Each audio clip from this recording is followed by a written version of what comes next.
It got quiet, so I guess it's time to open this meeting. Please stand if able, and we'll say the Pledge of Allegiance. Pledge allegiance to the flag of the United States of America and to the republic for which it stands, one nation, under God, indivisible, with liberty and justice for all. Roll call, Madam Clerk. Mayor Pape, Here. Councilmember Shavetta, Here. Councilmember Kozmeyer, Here. Councilmember Hands, Here. Councilmember Caldwell, Here. Councilmember Leahy, Here. Councilmember Ryder, Here. Councilmember Silvers, Here. Councilmember Yodridge. Here. Thank you, Madam Clerk. Okay, next item up is public items. Members of the public are encouraged to use this time to make comments about matters that do not appear on the agenda. Comments about those items on the regular agenda will be taken up as each item is considered. Please note that individuals making public comments will have 5 minutes. I have 3 people that currently have signed up, and I guess they're, well, are they all, it looks like, signed up for trash. So that will be on the agenda later. No, there's one over here. Oh, Bill? Yeah, okay. I couldn't read what that was. Okay, but yeah, all right, well, I know what it is now, but I couldn't read what your writing was there. Okay, well, at this point, well, you're the only one currently on my list, Bill, so why don't you come on forward, give your name and address for the record, and come to the podium, and we have up to 5 minutes. Thanks, sir. Well, good evening, Mayor Pape. Thank you. My name is Bill Pugh. I live at 6556 Goodman Drive, Merriam, Kansas. And as Mayor Pape mentioned, we have discussed before, there is an STR that apparently has just become a licensed STR recently at 6574 Goodman Drive in back of me. And I mean, this is a nice 5-bedroom home with a swimming pool, hot tub, all kinds of stuff. And I've been concerned about being a party house. It's been rented many times. It's been, no problems with all of that. Of course, it's cold out. My problem right now is that they don't know how to drive a car, the people that are coming in there. This is on a private drive, and it's only 16 feet wide. And I've seen as many as 5 cars parked on the private drive, one right in back of each other. And when one of them wants to leave to do something, 16 foot wide with a car in there, there isn't a whole lot of room to swing out to pull out, okay? 8 years ago, that area is notorious about flooding with the water coming from the park and down Goodman Drive, the private drive, and just making a mess. And I put rubber mulch edging up 8 years ago, and there's an easement on that private drive in back of me, and that was put in with the agreement of everybody that lived on the private drive at that time, that they felt that it should be done. And so I've been told that because it's a private drive, the city doesn't want to have anything to do with it. But this is a licensed business now that is back there, and I haven't ever had any trouble with that rubber mulch edging before the development of the swimming pool and all of that. They tore it up a few times, and when I asked Cassie when she was going to repair it, she got belligerent with me and said, I don't have to talk to you. And her dad cussed out one of the neighbors because he asked about something. But anyway, with this being a city licensed business, I think the city should be able to make her put on the note that she gives everybody no parking on the private drive, because number one, it's illegal. Fire truck can't get back to the back house if there's a fire. But I mean, it should be just a simple thing for the city to have her put on all of these things they sign, no parking on the private drive. There's room for 3 cars in the driveway. And if they can't park there, there's a road round, I mean, it's the cul-de-sac up there, and there's all kinds of room up there. And when Cassie came for the hearing to pour concrete, she was denied, and she says, well, I can't park on the street. And she was said, no, you can. It's a public street. You can park on there, and there shouldn't be any parking on that private drive because it's not wide enough for a fire truck. So what needs to be done? I mean, I don't feel like I should have to tell her or call the police department to have them move the cars just to protect the properties up there. Okay, well, we have 1 minute to respond. I have spoke to both our fire chief and our police chief about that particular subject topic, and it's their belief and their professional belief that they can still get a fire truck through there to service those other 2, even if they're staying close to the side, that it does not need to be posted as a no parking fire lane or anything in there. That's kind of the stance they've taken at this point, and Well, I think there they is feel only like about they 12 can cover feet. it. There's about 12 feet there if a car is parked. And Lindell, he's got some great big stones that he has around the corner of the house, and a lot of times when it's being rented, he takes those big stones and sets them right there on the edge of the road so they don't pull on the gravel that's there.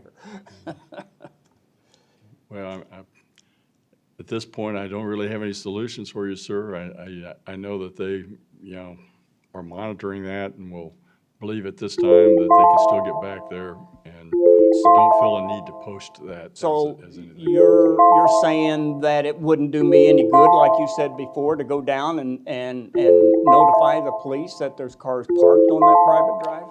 It's like I say, it's a private drive, and it's not posted, and there's nothing that the police department can What do about it being a by business checking it out. and that business is destroying my property? I assume that will be a personal item between you and, or, that you'd have to just contact them if there's damage being done to your property, and you could prove it was they were liable. That would be between you and the property owner on the other side. So I wish I had better answers for you, but that's all we've been able to determine from the city standpoint of what we can and can't do on private property. So, Well, I just feel that because it's a business, there should be rules and regulations that they got to adhere to. I mean, business says that I think our time is up, they, sir. have to protect the property around them, I would imagine. So, All right. Thank you, Mr. Pugh. Okay, all right, thank you. thanks. Okay. All right, I have 2 others listed on this document, or on our sign-in sheet for trash, and you'll be called up as we address that later in the agenda. Is there anybody that has anything else? Go ahead. Mr. Crone, please come forward and give your name and address for the record. Certainly, and my comments are about number 3 on the agenda, council items, the real estate purchase. Would you like me to come back up at that time? Yes, if it's on the agenda, yeah, Okay, please. cool. Yeah, I'll make a note here. Purchase. Perfect. Thank you. Like the suit. Thank you. Thank you. Anyone else in the audience that would like to come forward for public hearing? Okay, well, we will close out the public items. Next item up this evening is consent agenda, and all items listed under the heading are considered to be routine by the city council, may be enacted by one motion. There'll be no separate discussion of these items unless the council member so requests, in which that case that would be removed. Considering we only have one item on the agenda, we won't be removing anything, but does anybody have anything that they'd like to talk about before I entertain a motion to accept that? Okay, I see nobody having any concerns. I would entertain a motion for approval of that. I'm sorry, Mr. Silvers, go ahead. Mr. Mayor, I'd like to move that the council approve consent agenda item number 1. Okay, we have a motion, we have a second. Go ahead, Ms. Yonders. Mr. Mayor, second. We have a motion, a second, Madam Clerk. Councilmember Shavetta. Aye.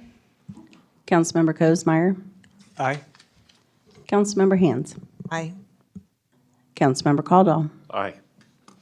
Councilmember Leahy. Aye. Councilmember Ryder. Aye. Councilmember Silvers. Aye.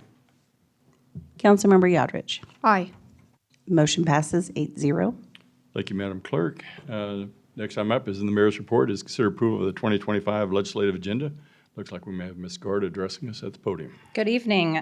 We are here to present the 2025 legislative agenda. I will also say we have our lobbyist, Stuart Little, with Little Government Relations with us this evening if you have any questions that I can't address.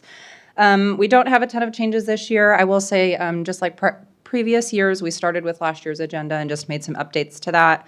We do review all of our peer communities, the county's agenda as well, also the Chamber of Commerce's agenda, just to see if there's anything of interest for the city of Merriam. There really weren't too many changes this year, as included in your packet. There were really three. One of them we discussed last year, sales tax on food. The state's portion of the sales tax on food is going to expire December 31st.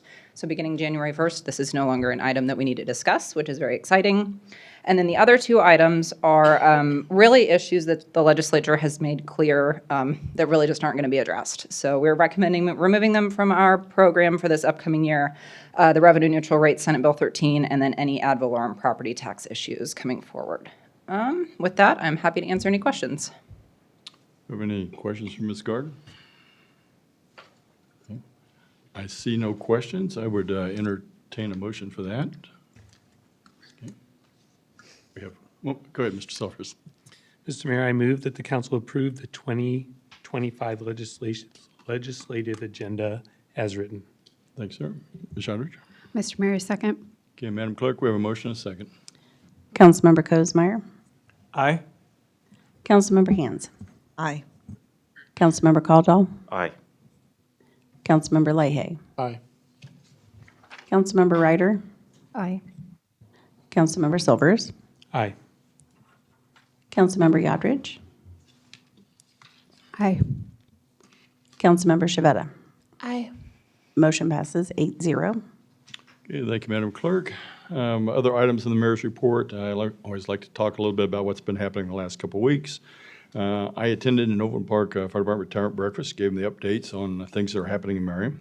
I and a couple of our city council were judges at the annual employee chili cook-off, one of my favorite things to do every year. I personally thought that all entrants were excellent and all should have won first place, but my co-judges thought that there was not the case. So I'm just going to tell you that PD took home first place. I believe, if I'm wrong, Ms. Bennett, please let me know.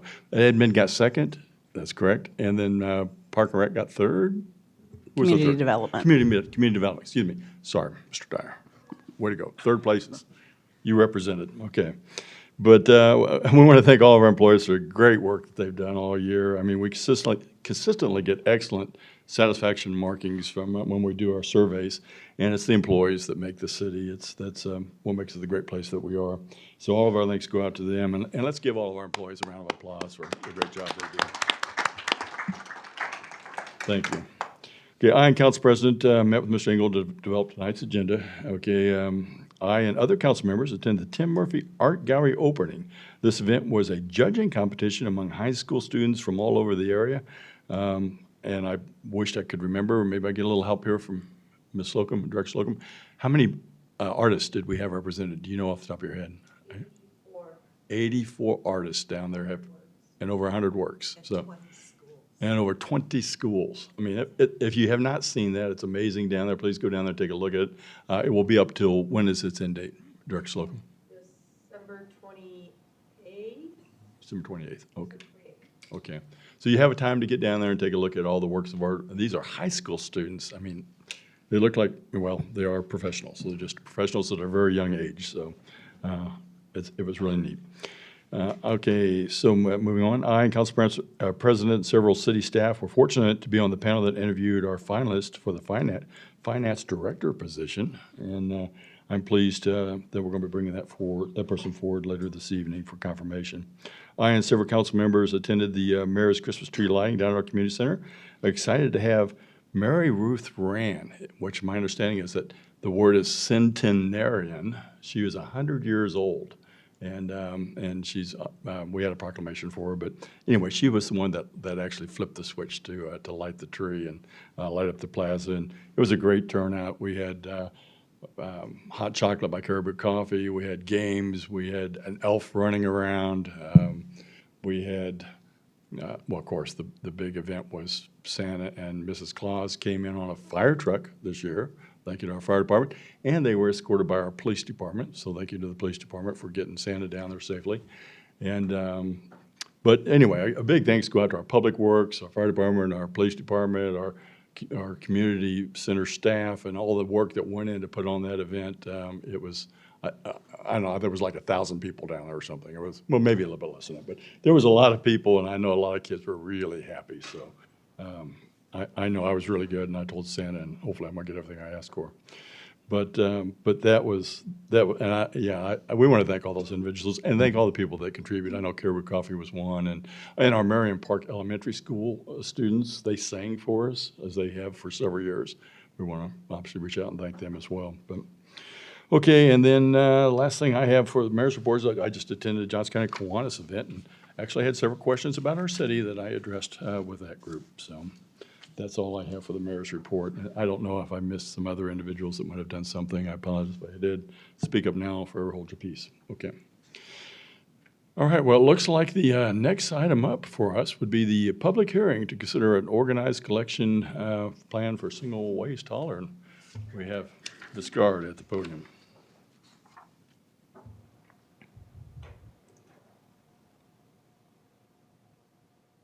Thank you, Julie. All right.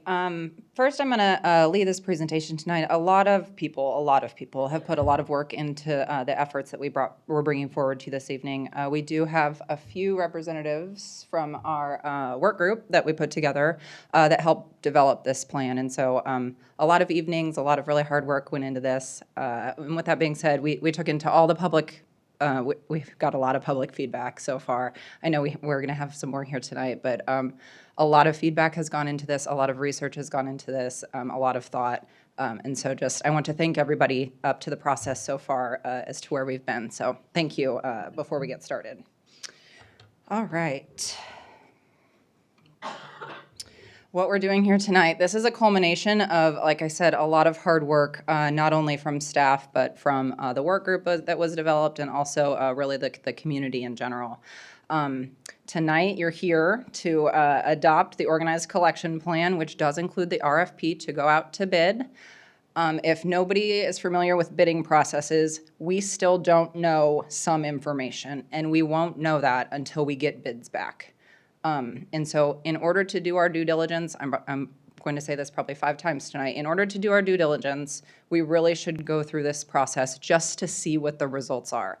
I've said it a number of times, we can back out of this process at any time. We have some information, a little bit more than we've had in previously.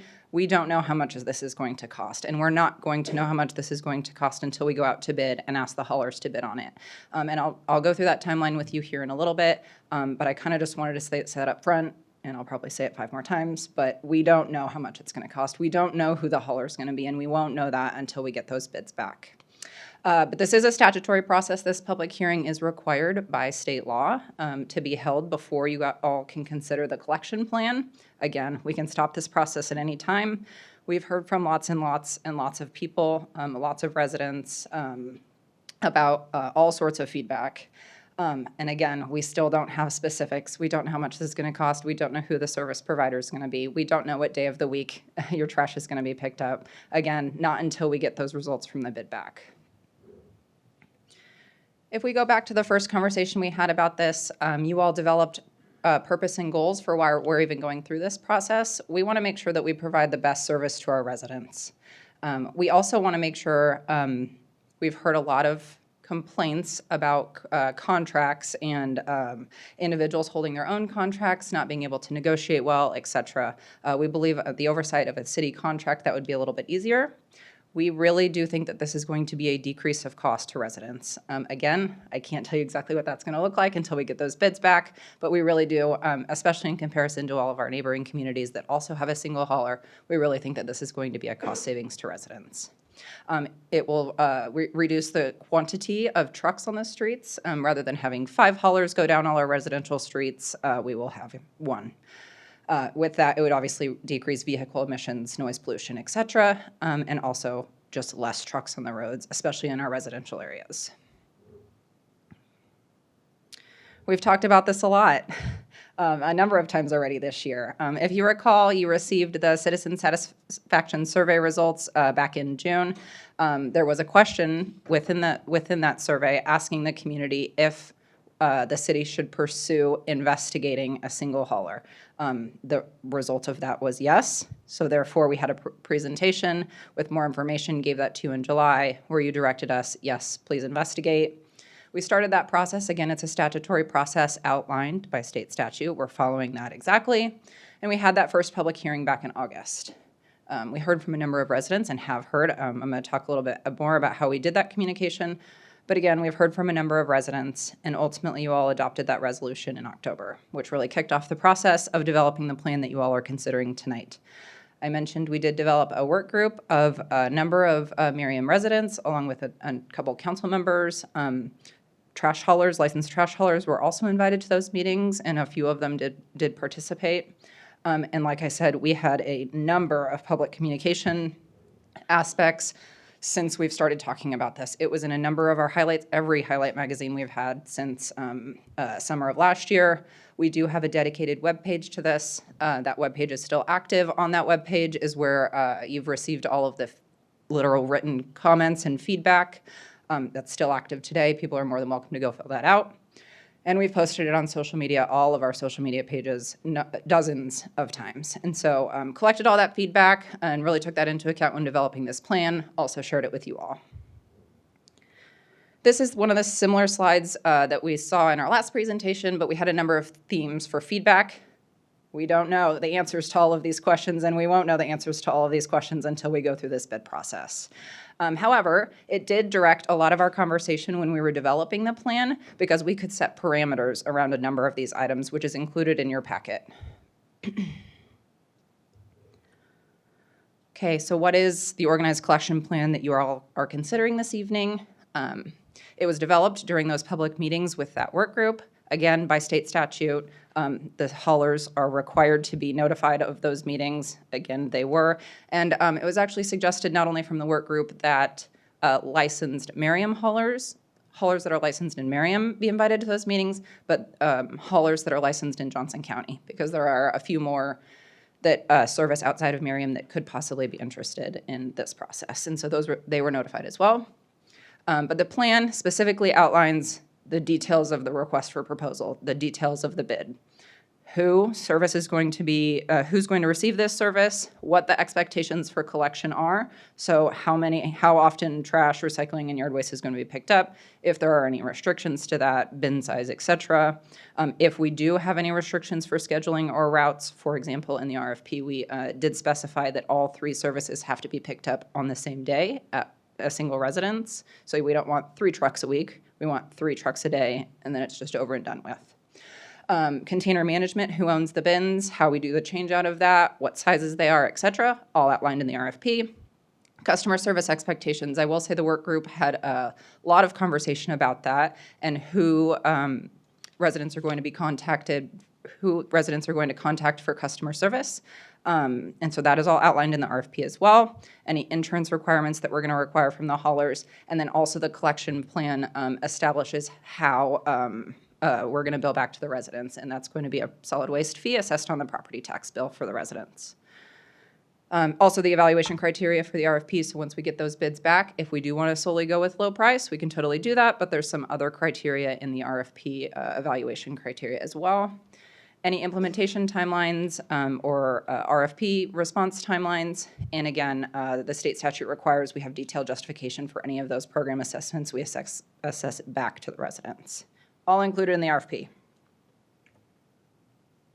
Also included in the collection plan, all of these details are outlined in the RFP, timeline of all of that, what the selection process looks like, the contract period for if we do move forward with one of the bids, how long that contract's going to be, the frequency of pickup of all of those services, how we're going to distribute carts or pick up carts from the residents if needed, what bin sizes are available, what happens if you go over that bin size for trash and recycling, what happens with elderly or disabled residents, recycling bin size, are there any limits on yard waste, what do those yard waste containers look like, what does white good disposal look like, again, expectations for customer service. And then we do, as you all know, the City of Merriam provides a number of services that could possibly tie onto a contract like this. So we actually included those as bid alternates. If you're not familiar with what that means, it just means that when the hauler goes to bid all of those other bullets, they will have the opportunity to bid some of these other services as well. So we'll know how much they're going to charge for that service versus how much it costs us to do in-house, and we can do a cost comparison at that point.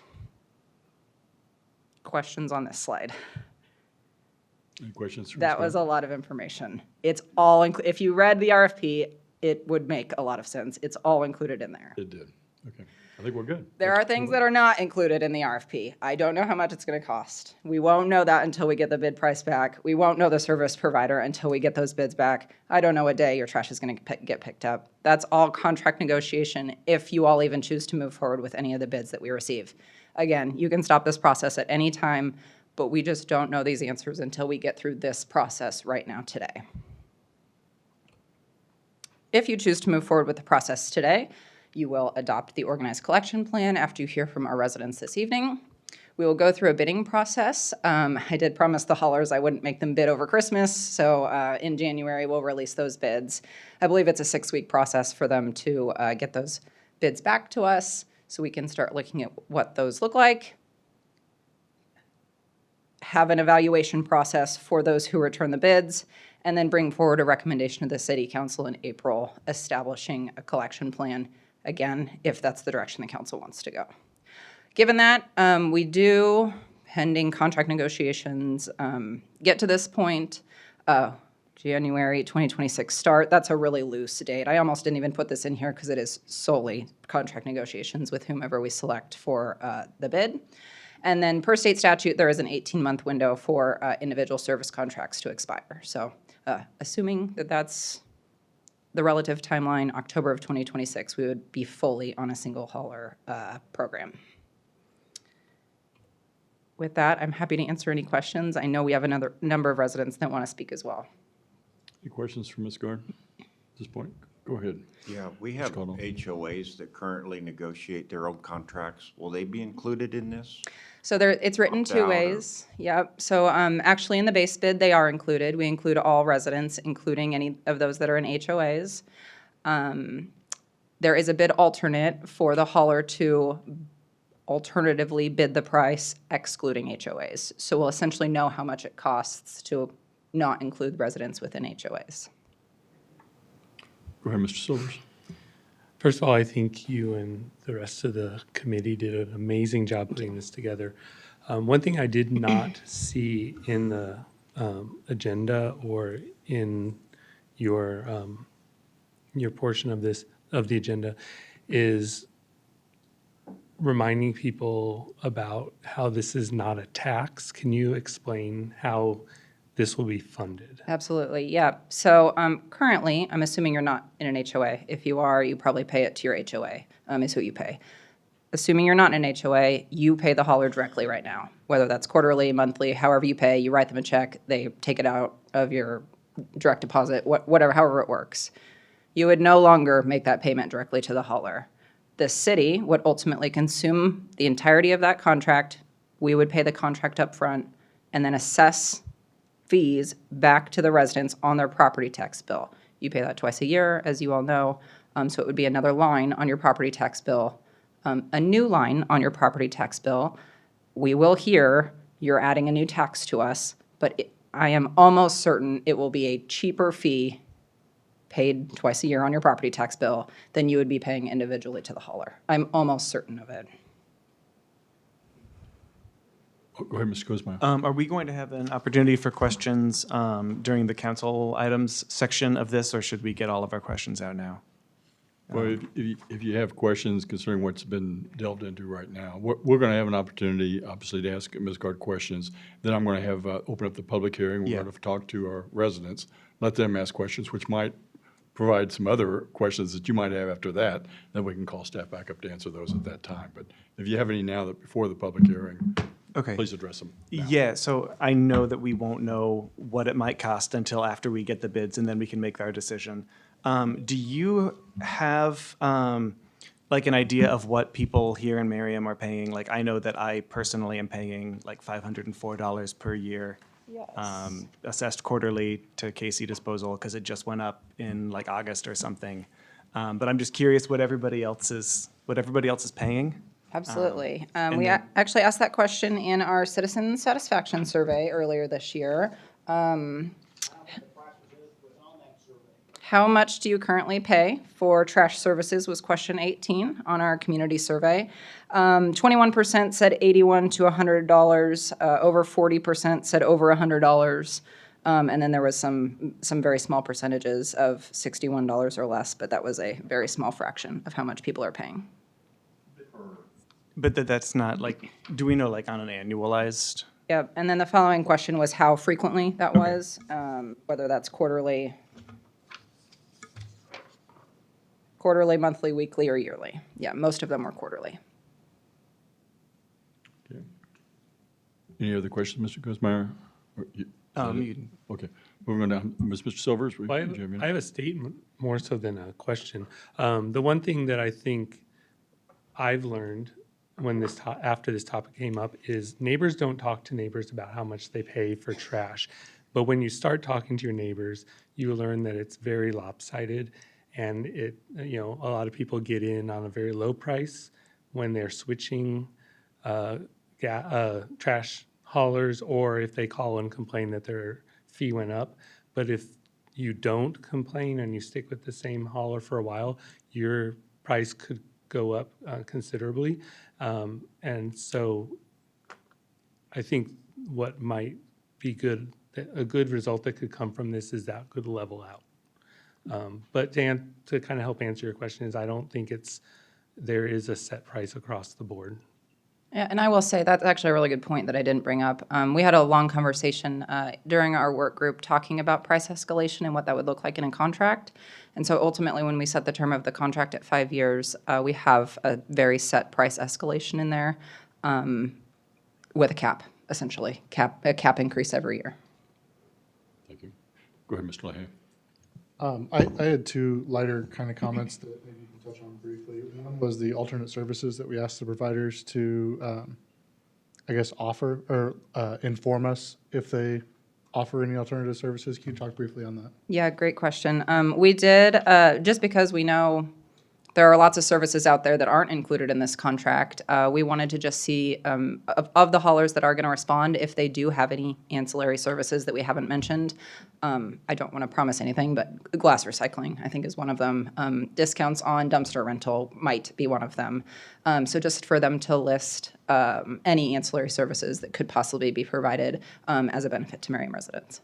Can you also talk real briefly about the county mandate that people have trash service?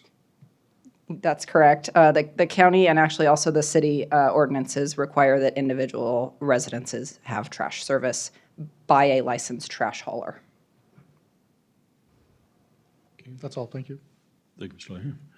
Lahey. Mr. Kuzmeyer, go Yeah, ahead. I do have one more. In the RFP, it discusses that penalties will be assessed if they miss collection unless it's due to quote an act of God. What sort of things would qualify? I assume that's closer to like a big ice storm that takes out the whole city rather than like their trash truck got hit by a car and couldn't make it around. Yes, that's an exact assessment. Yes, Okay. yeah. Any other questions for Ms. Gord at this time? Okay, thank you. you. I think at this time, we will open up the public portion of this meeting. And I have two individuals that would have expressed interest. The first one is Bill Lebowski. Lebowski, excuse me, sir, thank you. Wish not to speak? Okay, thank you, sir. And then I have Fred Tebenkamp. Yes, sir. Okay, sir, if you can come forward, give your name and address for the record. And you have 5 minutes that you can take up to. You don't have to use it all unless you want to. Okay. Thank you, Mayor and City Council and city employees. My privilege to be here this evening. My name is Fred Tebenkamp. I live at 10013 West 70th Terrace, and I've lived there since August of 1980. I just had my 80th birthday. Thankful to God that I have my health. In my situation, I like to speak out as on the trash is our service costs us $62 a quarter, and the price is the most important thing to us. We have good service from Waste Management now, and we've always negotiated with them, and they've listened and provided what I think is a reasonable price for a service.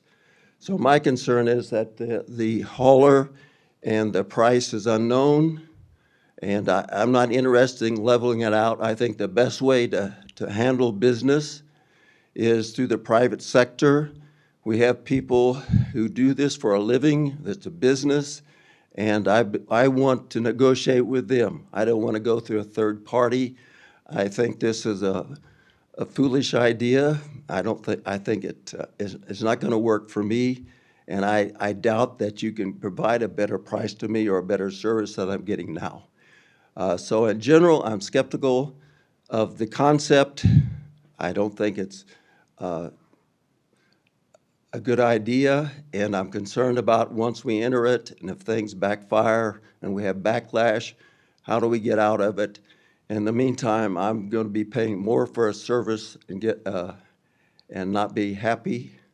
And I just wanted to make my opinion known. I am in the lower percentage of probably from what, but I do not want to pay $80 to $100 a month for trash hauling.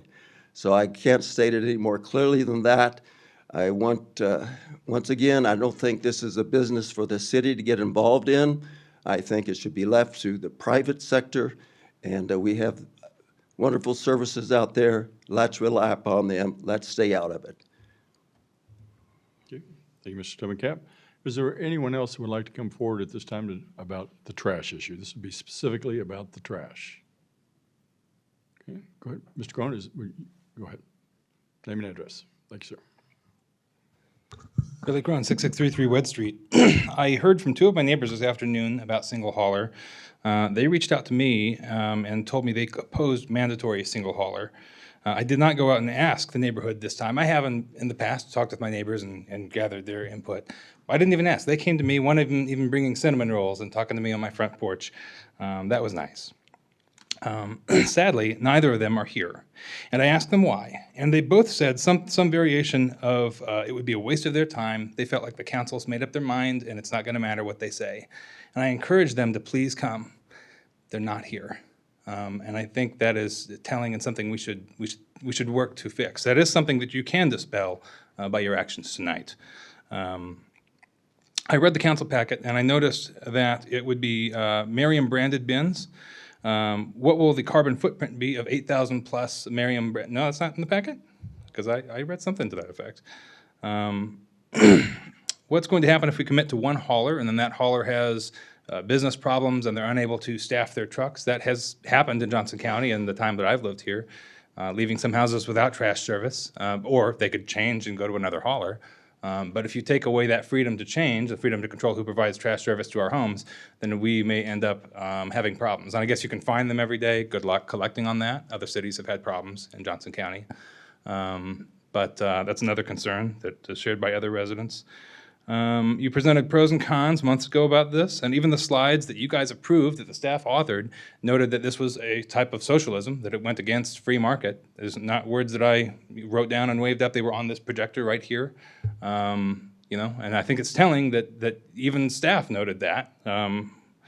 So I implore you to protect the freedom of Merriam residents, protect the free market that has made this country what it is today. Now, I've heard a phrase at least 3 times tonight. One I've heard before: we can back out of this process at any time, right? You and I know exactly what that means. It's that the gas pedal has been pushed down, has been screwed down to the floorboards. But I would suggest a different meaning, use of that phrase. If we can back out at any time, great. Let's do it now. Thank you. Thank you, Mr. Cronin. Is there anyone else who'd like to come forward this time considering trash? Yeah. I don't see anybody rushing to the podium. Okay, well, we will close out the public forum then as far as the trash. Got Ms. Gard back at the podium. Does any council members have any questions for Ms. Gard now after we've heard public comments? Okay. I see. Do you have anything additional you would like to say, Ms. Guard? No, just the recommended action is to consider the organized collection plan, which includes the RFP, to go out to bid. Okay, at this point, if we would like to proceed forward, I would entertain a motion. Okay, Ms. I actually do have one more question. Ms. Is Cosmo, go there, ahead. so I understand that we can, if we put out this RFP, we get bids back from all these haulers, and then they say, we're not going to provide service to Merriam, for anything less than $200 a quarter or something like that. And obviously, that sounds ridiculous. Is there any concern for like repercussions from these haulers if we, go through with this and then decide not to? Other than just being grumpy at us, I can't imagine they would want to eliminate any service in Merriam. Okay, thank you. Any other questions? Ms. Guard? Seeing no other questions, Ms. Hands, did you have a motion? I do have a motion. Mr. Mayor, I move that the council approve the organized collection service plan and authorize staff to bid the RFP documents for a citywide single trash, recycling, and yard waste program. Okay, I have a motion. Do I have a second? Ms. Yodrich? Mr. Mayor, I second. Madam Clerk, we have a motion and a second. Councilmember Hands. Aye. Councilmember Caldwell. Aye. Councilmember Leahy. Aye. Councilmember Ryder. Aye. Councilmember Silvers. Aye. Councilmember Yodrich. Aye. Councilmember Shavetta. Aye. Councilmember Cosmeyer. Aye. Motion passes 8-0.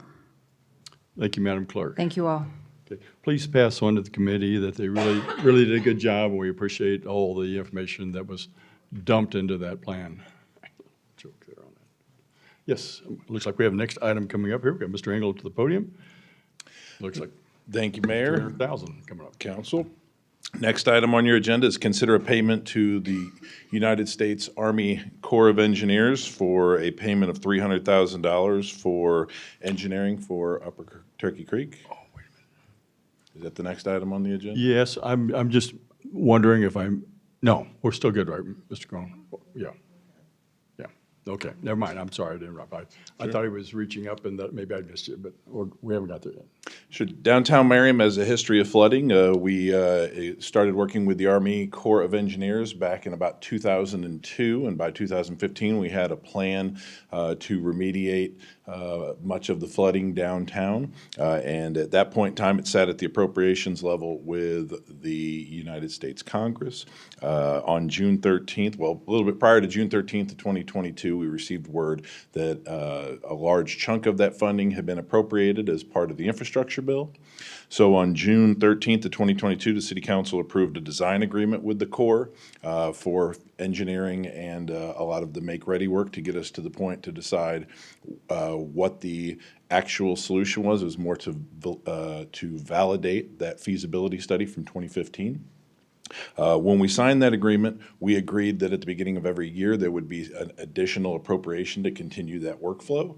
The item before you this evening is for the work that is scheduled to be completed in fiscal year '25. The work in 2025 is estimated to cost $1.6 million. That work is split 65% by the federal government, 35% by the local sponsor. We are the local sponsor. With our partner, the Johnson County Stormwater Management Program, they are picking up 75% of the local percent, so we pay about 12.5% of the total cost. But as the local sponsor, we're the ones that actually facilitate all the payments, and then we work outside of the core relationship to get reimbursed from the county. So this payment for 2025 would be $300,000. It's the first half of a $560,000 local obligation that we would have to do the work. We would, if approved this evening, we would pay the full $300,000, and we would seek the remainder of the local portion from the county after the first of the year because of budget restrictions and fund availability that they have. That being said, I'm happy to answer any questions you have about this. This is just to get us, really, this should be the last amount of money to get us to the 35% design level. As you will recall, that is kind of the magic number where we have not every detail, but we have enough detail that the council will be asked if they want to proceed or if we want to not proceed with the core project. If the council chooses to proceed, once we have 35% design, we would enter into a PPA, which is a project. I knew as soon as I said PPA, I was going to forget what that means. A project partnership agreement, which essentially just says that we are married together until the conclusion of this project. So this should be the last of the expenditures we need to make to actually get that information so that the council can make a decision if this is best for our community. Happy to answer any questions you may have about that. Any questions for Mr. Engel? Go ahead, Mr. Silvers. Before I vote on this, I just want to double check that the Johnson County Department of Stormwater Management is on board with this, Absolutely, so we can expect to be reimbursed. we can. Any other questions, Mr. Engel? Oh, go ahead, Ms. Shadrich. I have a question. It's been a while since we've heard a general update on this project. They're still having meetings regularly, and we're attending them. Have a meeting tomorrow morning. Any news? Are we still? We're still moving forward. So we have some dry engineering data I could share with you. But yeah, we don't have anything Cool. that really, exactly. So yeah, our plan is to, after the first of the year, loop the council in to have a larger conversation about what we need independent of the core to make some sort of a reasoned decision once we have that information, which we project to be around the May, June area. Great. Thank you, Chris. Any other questions, Mr. Engel? Okay, I see no other questions, Mr. Engel. I would entertain a motion if we want to move forward with this. Ms. Hands. Mr. Mayor, I move that the council approve the payment of $300,000 to the U.S. Army Corps of Engineers to further the engineering and design of the Upper Turkey Creek Stormwater Project. Could I have a motion? Do I have a second? Mr. Kozmeyer. Yeah, Mr. Mayor, I'd like to second. Madam Clerk, we have a motion and a second. Councilmember Caldwell. Aye. Councilmember Leahy. Aye. Councilmember Ryder. Aye. Councilmember Silvers. Aye. Councilmember Yodridge. Aye. Councilmember Shavetta. Aye. Councilmember Kozmeyer. Aye. Councilmember Hands. Aye. Motion passes 8-0. Thank you, Madam Clerk. Next item up is consider a resolution for the purchase of real properties. I see Mr. Engel still standing there, so I'll turn it over to him. Thank you, Mayor. Thank you, Council. Next item is well, before I get started with the next one, this was, if you will notice that we sent out an amended agenda. There were one very clear addition to it. That was the ratification of approval of a finance director, but there was one small change to this item. If you happen to have the packet already in front of you, we had to change an address. So what you may have is that one of the addresses is 6234 Slater Street. It's actually 6235. The current agenda that is out will have the updated date. So just wanted to make sure I pointed that out beforehand. Other than that, nothing has changed. Next item is to consider approval of purchase of real properties located at 8700 Shawnee Mission Parkway, 6235 Slater Street, 8807 West 62nd Street, and 8905 West 62nd Street, commonly referred to as the library annex, and adjacent properties. These properties represent 3.43 acres, geographically located between IKEA Way on the west, West 62nd Street on the north, Antioch on the east. We've got a picture here, Shawnee Mission Parkway to the south. The total of all of those properties, not all of which we're talking about, is 6.25 acres, but the point of that is to show you that on the next slide, the properties that we are talking about represent over 50% of the acreage of those two blocks. Those properties represent the currently closed Antioch branch of the library. The Antioch branch of the library has been there since 1956, when the first official branch of the system came online. It was housed in a 7,200 square foot building with 30 parking places. In 1961, following some legislation changes, the building was purchased. It was expanded twice in 1970 and 1983, last renovated in 95 when the Central Resource Library came on. So just a little historical perspective of the property.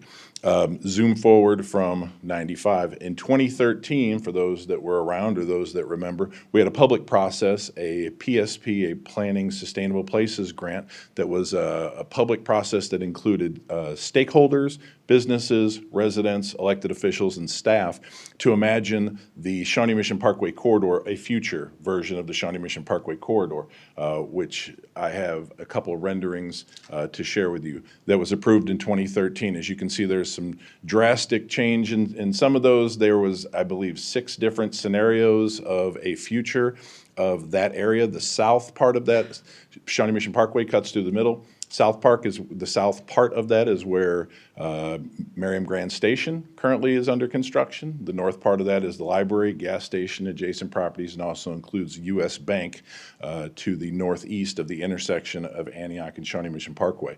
The goals of the Shawnee Mission Parkway project were to grow density in the area, improve retail opportunities, and to provide new civic spaces. That was approved by the council in 2013, incorporated into our comprehensive plan. It also was reincorporated into the comprehensive plan in 2020 for our new 2040 plan. A lot of numbers there, but just to kind of lay the groundwork of this is something that we've been working on for quite a while in terms of redevelopment of that general area. You have a timeline in your packet. I'm just going to jump to a few highlights of it. In 2014, the city began a separate process to look at the future of recreational facilities for our aging pool and community center. We started that process. In 2015, Johnson County leadership approved their comprehensive library master plan that addressed all of the needs they projected for the next 20-plus years and what they would need to do in all of the variety of service areas that they provide for. Specific to Merriam and the Antioch branch, the recommendation in there was to replace the existing 35,000 square foot facility with a more appropriate sized 15,000 square foot facility, and that was in 2015. Once our recreational study was complete in 2016, it recommended that we move our facilities, our city facilities, to the 6,000 block of Slater at the time, known as Vavra Park.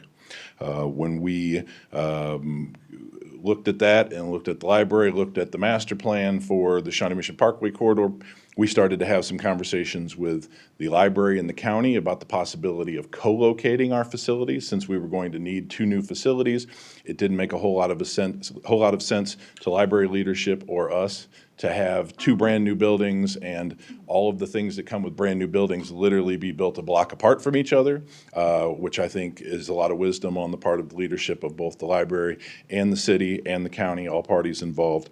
After several years of a collaborative process, we were able to co-locate both of those buildings down at Vavra Park. We have a successful community center that's open down there. We have a successful library that's open down there. And we now have a library at the corner of Antioch and Shawnee Mission Parkway that is closed.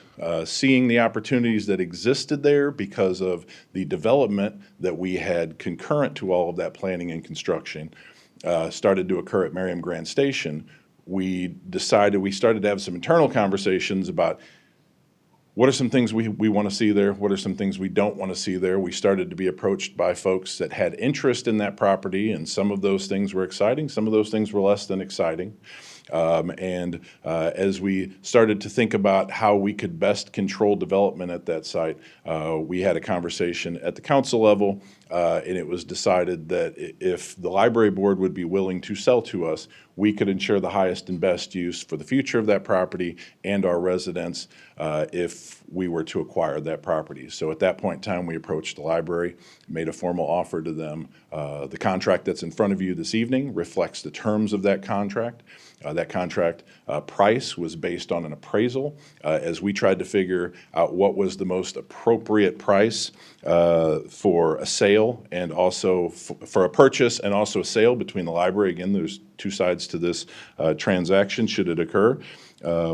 We decided that an appraisal was the most appropriate way to come up with that impartial third-party number that we both could justify to our shared constituents, both our city constituents and library and county constituents. That number is $3.93 million. We negotiated or offered to the library board that we would pick up all closing costs also to make this transaction easier for them. If If approved tonight, this is on the library agenda for Thursday for their consideration. If they approve the contract also, we will have a 30-day inspection period, kind of a due diligence period. We have a Alta survey and also an environmental that is teed up that we will try to not take 30 days, but we have a 30-day period to do those things. I don't imagine we will find any results in any of that will stop this process. We know there's probably asbestos in there. We know it's an as-is sale. We accept that for what it is. Once that due diligence period is completed, or 30 days, whatever comes first, they will tee it up for the Board of County Commissioners per state statute. It has to be ratified by the Board of County Commissioners. It will go on as expedient as possible the next Board of County Commissioners meeting. Once they ratify it, if they ratify it, that will trigger the closing, which will occur within 5 days of that Board of County Commissioners meeting. I want to be clear that we don't have a project on the books. This is so that we can take a proactive approach to design. Again, we are talking and have talked to developers, but we do not have a project there. We hope to have one, but we do not have one on the books. No one has submitted any plans yet, so I want to make sure that the public's aware that we do not have a plan yet, but we certainly know that there are things that the public would like and would not like, and we are trying to steer development in that direction. I think I covered all of that. The county librarian, Tricia Sullentrop, is here this evening. Tricia, wave to the thank you. If you have any questions for her, she's here in attendance to answer any questions. I will be in attendance, assuming that this passes this evening. I will be in attendance at the library meeting on Thursday to answer any questions that board may have. I'm happy to answer any questions that you have for me. Are there any questions for Mr. Engel at this time? Yeah, no, we will. Yeah. Any questions for Mr. Engel, though? Okay. Do we have any questions we need to talk to Ms. Sullenkamp for? Yeah. See, looks like you're off there too. Patricia, thank you. Okay, well, before we move on, I would call Mr. Crone, who has signed up to speak on this item before we take this any further. Thank you, Mr. Mayor. Billy Crone, 663 West Street. $4 million. That is a lot of money to pay the county library for their land without even having a project on the books, as Chris Engel just pointed out. I was here 8 or so years ago. I was sitting right where Jan is today when Merriam had just approved the community center. There was a public vote to fund that via a bond, and that plan did not include a library. But the Merriam residents approved it, and so it was, the ink was dry. And then the city started to introduce the idea of the library coming to be a member of our municipal plaza on our land that we gave away for $1, if you recall, at the same time that a library board member was also a sitting Merriam council member. This was maybe 7 years ago. I don't remember exactly. But $1 was the value of the land, or that's what we charged the library for our land to build in Merriam Municipal Plaza. I would think it would be a beautiful symbology of friendship for them to deed the land to us, their old land that we enabled them to free up for $1, or for substantially less than $4 million that is currently stipulated in the contract. Yeah, I guess that's all I have to say on that. Consider spending less money on it, less than fair market, given that we're the reason why that land is no longer needed by them. Thank you. Mr. Crone? Okay. I assume there's no additional questions for Mr. Do you have any questions for Mr. Engel in light of that discussion? Did we want him to address that comment? I'd be happy to address that Because I'd comment. be happy to, but Okay. I would prefer you do it. Well, I think that would be I can understand the perspective. I think we need to actually understand what the two differences between the two parcels are. The land at the corner of Shawnee Mission Parkway and Antioch has value. It has legitimate value. If it goes on the open market, and there's no reason to believe that if this doesn't work out, what we're trying to accomplish here, it will go on the open market. It has value because it will go on the open market. The property down at Vavra Park was never going to go on the market. We weren't going to sell that to the highest bidder. We were trying to invite and co-locate one of our governmental partners down onto our property. So it's not an apples to apples comparison because it would never go on the open market. I understand the perspective, I understand where you might look at it that way, but I think in terms of the land value, that's not open market. It has no value, really, to be quite honest with you. The dollar was so we could legally convey it to them. So, well, I understand the sentiment. It's, from my perspective, it's not an apples to apples comparison. Thank you, Mr. Engel. You have any questions, Mr. Engel? Okay. All right, I see no questioning. I would entertain a motion if we want to move forward with this. Ms. Hands? Mr. Mayor, I move that the council approve a resolution to purchase real estate property located at 8700 Shawnee Mission Parkway, 6235 Slater Street, 8807 West 62nd Street, and 8905 West 62nd Street in an amount not to exceed $4 million. Are we missing one item on that? Would somebody proofread that for me again? Because I thought we had 4. 1, 2, I read 4. Oh, you read 4. Oh, I'm sorry. I thought when you read them, I was counting 3. Okay. Thank you. We have a motion. Do we have a second? Ms. Shadrich? Mr. Mayor, second. Okay, we have a motion second, Madam Clerk. Councilmember Leahy. Aye. Councilmember Ryder. Aye. Councilmember Silvers. Aye. Councilmember Yodrich. Aye. Councilmember Shavetta. Aye. Councilmember Kozmeyer. Aye. Councilmember Hands. Aye. Councilmember Caldwell. Aye. Motion passes 8-0. Thank you, Madam Clerk. Okay, looks like next item we have up is item purchase of the pumper truck. Yeah, Director Guard's going to take it, or Director Kupke, I'm sorry, is going to take care of that. She's up at the podium. Please, go ahead. Okay. Good evening, Mayor and Council. As you know, fire protection services for the city are provided by the Overland Park Fire Department. As part of that contract, we currently own and maintain 2 pumper trucks and 1 aerial truck that are used by the Overland Park Fire Department for fire protection in the approved contract. Our 10-year equipment replacement fund includes purchase of a pumper truck in 2029, and that will replace the current reserve pumper truck that was purchased in 2011. The manufacturer's estimated build time for pumper trucks is 51.5 months. Therefore, we're required to place our order for this truck now for delivery in 2029. The cost of the pumper truck is over $1.2 million and exceeds our current cost in our equipment reserve fund of $600,000. And that's quite a bit of difference. I did want to point out that even though our placeholder cost is well below our actual cost, since we only budget over a 1-year period, we don't consider this to be over budgeted because we wouldn't approve the 2029 budget until 2028.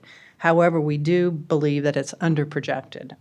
Since our 10-year equipment reserve program is a projection and we under projected. So I do want to say that fire trucks have gone up about 30%, I believe, since 2022, but staff is committed to doing a better job of trying to keep those costs updated to include our inflation and our costs that go up for fire trucks and other equipment. So when we do our next budget cycle, we're going to pay close attention to all those costs, and I want to commit to you that we're going to do a better job on that so that our actual costs are closer to our projected costs.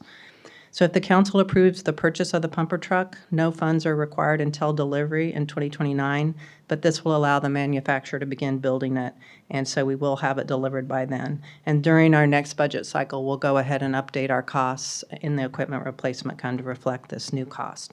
I do have a number of staff members here tonight. If you have any detailed questions about operations fire trucks, we have, of course, Chief Long, Deputy Chief Grove, and Ross Davis, who is our fleet superintendent, and I know that they would be happy to answer any questions you may have about that. So I'd be happy to answer any questions. Any questions for Director Kumke? Or I would ask questions for Deputy Chief Grove or Chief, oh, go ahead, Mr. Could we just Caldwell. have a really brief overview of the process that selected this vendor and this truck? Because that's a lot of money. Yes. Chief Long, Chief Grove, who? I will turn it over to the experts. Okay. Alan Long, Fire Chief, Overland Park Fire Department. So Pierce is the manufacturer that's chosen for the contract and purchase, and it is a 51-month build time, which has been a significant increase to what it's been in the past. In the past, typically 12 to 24 months would get you a fire truck. Since COVID in 2022, that has just exponentially grown. One of the things that we went through when we purchased fire trucks in Overland Park is we went out and looked for alternative vendors. We brought them in town. We went through and also looked at pricing, build times, and then also local service availability. And so in doing that, we found that other vendors still couldn't provide much difference in build time, and cost was relatively the same. The biggest difference with Pierce Manufacturing is the local vendor that Ross utilizes in addition to the maintenance done here at Public Works is in Olathe. The other two vendors, Rosenbauer's is Hayes, Kansas. There's the Rev Group, which is located in Rogers, Arkansas. And so really that local ability to service the apparatus, especially equipment that is really the fire-specific, operation-specific parts of the truck that really need to be handled by experts that are trained from the manufacturers located locally. And that is one of the significant advantages to having Pierce Manufacturing be the vendor. Also, there's standardization of equipment. All of the other apparatus that we have is also Pierce Manufacturer. The current apparatus that were purchased, the reserve apparatus that's here that was purchased prior to the Overland Park Fire Department is a Pierce unit as well. And so that standardization across all the apparatus is important, not only to the fleet mechanics that service it, so they're familiar with it, but also to the individuals that operate the trucks. They move between stations. They have familiarity. It's not a different it's not a unicorn in the fleet, but we did go out and look at other vendors to see if we could be more competitive on the pricing and those type of things, and really the service. The time, the cost wasn't much different, and the service available to be serviced locally was important. Go ahead, Mr. Bennett. I was just going to ask about the why it's such a long lead, but he answered that. And really, that's the once you're in queue to actually have the apparatus built, that's still about a 24-month once you're in the kind of the hopper, but really it's back up. It was supply. It's really the supply of the equipment to be able to produce that. And I love 51 and a half months. Yeah, they're very specific. Yeah. My question is, you're using like a group purchasing contract for the pricing, correct? So it's already pre-negotiated and bid through the MARC contract? Yeah, we use the Houston, it's the HGAC buy through the MARC region, so we get the most competitive pricing on the options that are placed on the truck and the chassis itself. And so we always go through the HGAC buy. It's the Houston Galveston area compact that's approved by MARC, and we always work through that. And we've done that on the last several purchases. Okay, go ahead, Mr. Silvers. I have a question actually based on experience from when I ordered a car. When my experience is I ordered a car and I got a set price, and it was a sought after car, and by the time they came to deliver, price had escalated, and there were people that were willing to pay more than me for the car that I ordered, and my car kept getting sold. Are they bound into a contract with us that it has to be delivered in the 52 and a half months? Yeah, so this is yes, there'll be a contract established. This is the city of Merriam's fire apparatus. It can't be sold to anybody else. And so once that is established and that build time is the 51 and a half months, that truck won't be sold to anybody else. Any other questions for Chief Long? On the cost, just one more point of reference. One of the increase in costs is also related to emissions requirements that kick in 2027. Since the truck won't be delivered till after 2027, there's about an $800,000 to $100,000 cost increase related to the new emissions requirements and those engines that are coming out in the future. And so there's chassis implications plus the actual equipment itself. So that is some of that cost. It'll be here after 2027. So. Okay, thanks for sharing that. Anything else? Okay, I see no other questions at this time. I would entertain a motion to move forward with that purchase. everybody jump at once. It's a fire truck. We gotta have it, guys. Mr. Mayor, Okay, go ahead, Ms. Hands. I move that the council approve the purchase of a 2029 Pierce pumper truck in the amount of $1,220,203.41. Okay, we have a motion. We have a second, Ms. Shveta. Mr. Mayor, I second. We have a motion second, Madam Clerk. Councilmember Ryder. Aye. Councilmember Silvers. Aye. Councilmember Yodridge. Aye. Councilmember Shavetta. Aye. Councilmember Kozmeyer. Aye. Councilmember Hands. Aye. Councilmember Caldwell. Aye. Councilmember Leahy. Aye. Motion passes 8-0. Thank you, Madam Clerk. Looks like next item up is purchase of LED retrofit. We got Director Company. Yes. Good evening. The city CIP includes fund to convert city streetlights from high-pressure sodium to LED fixtures and to purchase streetlight materials.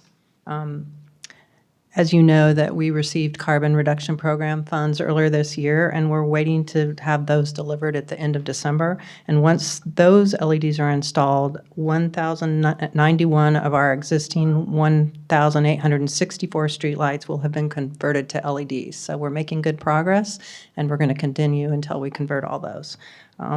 Staff obtained a quote from Century Electric to purchase additional LED retrofit kits and streetlight materials to supplement our inventory. We have a number of knockdowns every year, so it's nice to have that equipment on hand so that we can immediately go out and replace this equipment.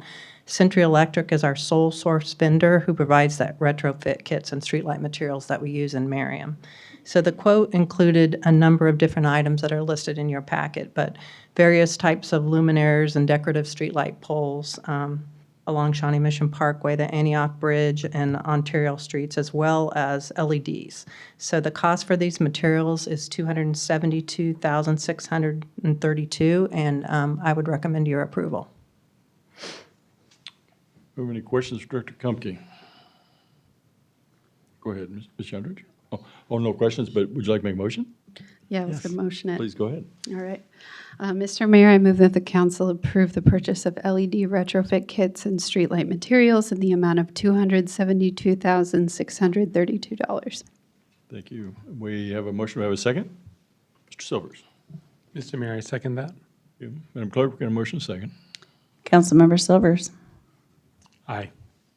Councilmember Yodridge. Aye. Councilmember Shavetta. Aye.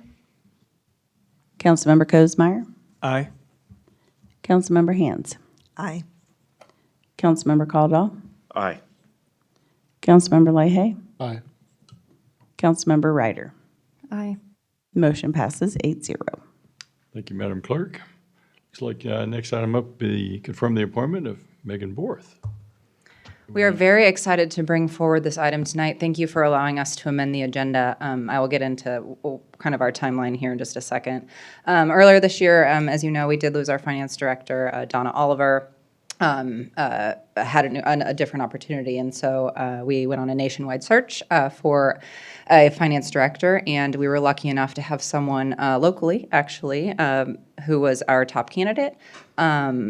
Given that the next council meeting isn't until January 13th, we would love to have a finance director on board as soon as actually possible, and much before January 13th. So we have Megan with us here tonight, and I'm very happy to introduce her to obviously our community, but the governing body as well. So if she wants to say a few words. Please come forward, Ms. Borth. Good evening, Mayor, Council. I believe I've met everyone already, but my name is Megan Borth. I am thrilled and honored to be here with you guys tonight. Like Caitlin said, I am actually from Gardner, Kansas, so just down the road. I got my master's in public administration at KU, Rock Chalk. Primarily, most of my experience is in the city manager's office. I've actually been the assistant city manager primarily, but I was fortunate to get the opportunity to be the interim finance director with Independence, Missouri, which is where I'm at currently, hopefully for not much longer, maybe a couple more minutes, but fingers crossed.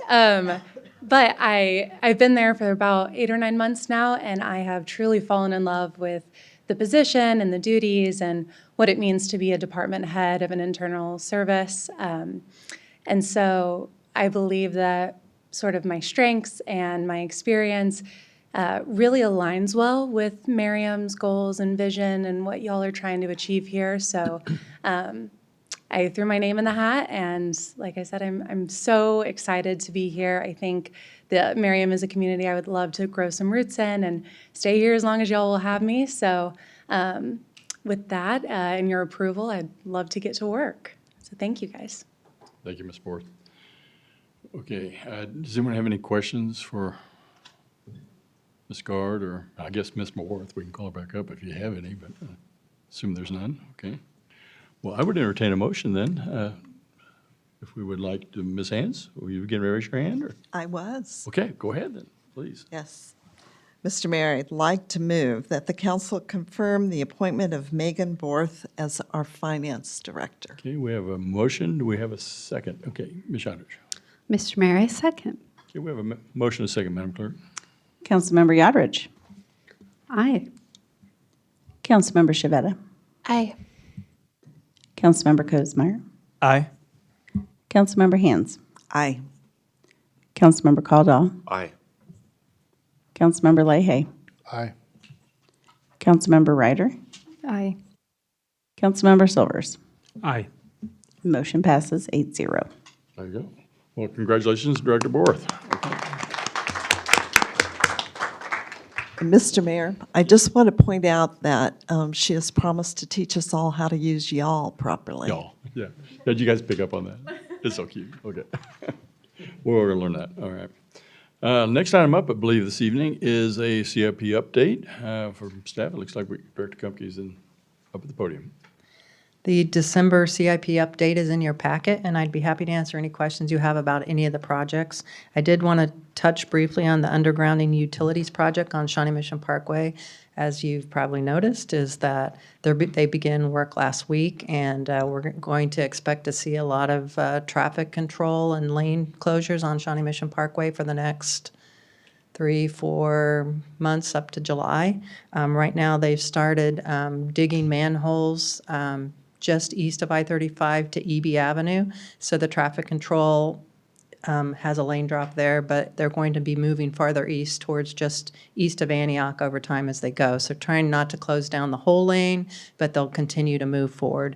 And then today, they're getting ready to bore under Shawnee Mission Parkway in Antioch. So they had a lane drop in the westbound Shawnee Mission Parkway near Antioch, and there's just a little bit of closure on Antioch just before you get to the intersection. So we are updating the public on social media. I've asked them to put out message boards, so hopefully we can kind of get this, managed as well as possible and notify the public. Okay. Where do we stand on the $4 million price tag? So I asked them to share the bids, but that they don't share the bids. And they will not bill us till the end of the project. So I don't know where they came out, but they also wait and adjust their prices depending on the labor and how long it takes. So I think they want to wait till the end to give us the great news of how much it's going to cost. Any other questions? Go ahead, Mr. Silvers. I've noticed a lot of activity and paint on 49th Street, so I assume that project is about ready to kick off. When do you expect it to start? So the plans are completed, and we're meeting with our easement acquisition person, Tim Orrick, tomorrow, and he's going to begin contacting the public. We've reached out to the utilities, and I know Water One wants to do some work, Google, so you should be, we don't have an exact date, but in the beginning of next year, you should see utility relocations, and then we'll probably start, assuming we have no issues with easement acquisition, probably in the spring, like potentially May or June. Sorry, one more quick question, because I guess I didn't think about the fact that there was easement acquisition. Is that going to be on the south side? Both sides. We have about 60 properties that we need to obtain. Most are temporaries. Okay, temporaries, okay. Yeah. Because they did put in new utility poles there this last summer, so that shouldn't affect those. should No. it? Okay. Any other questions for Dr. Kumke? I mean, your update says on the 75th Street Bridge, a meeting is being scheduled. I mean, that's been on there, I think, for a while. Nothing is really happening, is what I think is happening. Well, they did, Overland Park, I understand that they did approve the contract, and I reach out to them, I reached out to them earlier this week to say, what's the latest? And they said, well, it's taken a little while to negotiate the contract, and we will be scheduling a meeting, so I don't have a date yet. Okay. Go ahead, Ms. Benham. Sorry, back to Shawnee Mission Parkway. It was painful this morning. What's the timeline on that? You said like till May. They'll have random drops and through May probably. They told me up to July. Okay. It depends on the weather. And so right now, Capital, who is Evergy's subcontractor, is in there. Once they get done, then there's 3 different utilities that are on the poles that are going to have to go in and relocate off the poles. And so, once Evergy's traffic control is off, the others will be coming in. It may be staggered, so I don't know exactly when. So Yeah, that's why fine. it'll be off and on. No, I understand completely, and I'm excited for it. I was just kind of curious if I start getting questions. Yes. So, thank you. Thanks. I did have one more thing about the undergrounding. Where did we land on undergrounding to the north, down Antioch, where the side of the library is? So they will be boring across Shawnee Mission Parkway at Antioch, and then they'll be going west to Slater and a little bit north. But the portion on Antioch, north of Shawnee Mission Parkway, we wanted to wait because we knew that the library property was going to be open or going to be sold potentially. And the way it was shown, they had a big vault in the middle of 62nd Street, so we wanted to wait and try to negotiate with whoever gets the property. So that'll be done separately in the future. Thanks. Other questions? Okay.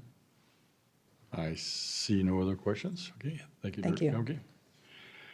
All right, well, in the informational items, we had a Park and Recreation Advisory Board minutes were in there. Is somebody good with that? Do we have any questions for Director Slocum? She's out there waiting to answer any questions we might have, but no?